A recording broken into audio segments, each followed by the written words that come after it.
जैसे कि हम जानते हैं कि जब जब पृथ्वी पर पाप बढ़ता है, धर्म संकट में आता है, तब तक भगवान अवतार लेते हैं। मत्स्य, कूर्म, वराह, नरसिंह, वामन, परशुराम, कृष्ण, राम। हर युग में विष्णु जी का कोई ना कोई रूप जन्म लेता है। लेकिन क्या आपने कभी सोचा है भगवान शिव कभी अवतार क्यों नहीं लेते? जब सारा ब्रह्मांड डगमगाने लगता है तो भगवान विष्णु जी पृथ्वी पर आते हैं, पर शिव तब भी ध्यान में लीन रहते हैं। इस वीडियो में हम जानेंगे वास्तव में क्यों भगवान विष्णु जी लेते हैं अवतार और शिव नहीं। भगवान विष्णु जी अपने अवतारों में इंसान बनते हैं ताकि इंसान को सिखा सके कि जीवन कैसे जिया जाए। उनके हर अवतार में छिपा होता है धर्म की रक्षा करने का एक नया तरीका।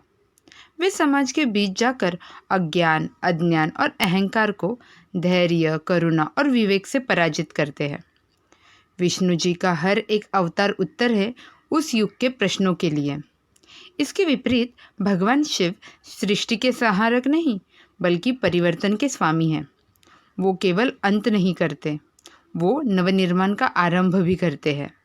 भगवान शिव जी संसार में शरीर लेकर नहीं आते, क्योंकि वे स्वयं निराकार चेतना है, जिसमें सब कुछ समाया है और जिससे सब कुछ उत्पन्न होता है। वो अवतार नहीं लेते, वो प्रकट होते हैं। जब ज़रूरत होती है तो वे स्वयं नहीं आते, बल्कि अपनी शक्ति को भेजते हैं। कभी वीरभद्र बनकर यज्ञ को तोड़ने, कभी काल भैरव बन के अहंकार को निगलने, कभी माँ दुर्गा के रूप में अंधकार का नाश करने।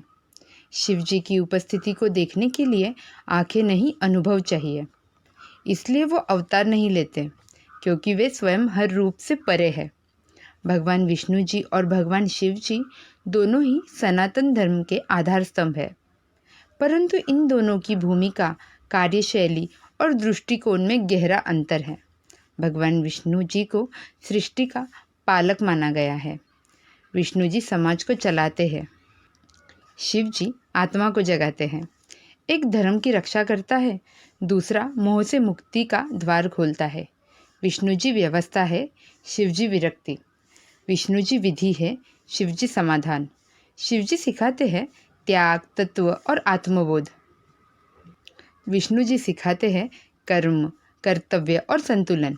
इसलिए जीवन में केवल व्यवस्था हो तो वो बंधन बन जाती है, और केवल विरक्ति हो तो दिशाहीन हो जाती है। जब तक दोनों के गुण जीवन में नहीं आते, ना धर्म पूर्ण है, ना आत्मा शांत। शिव जी और विष्णु जी दो नहीं, एक पूर्णता के दो पहलू हैं। धन्यवाद।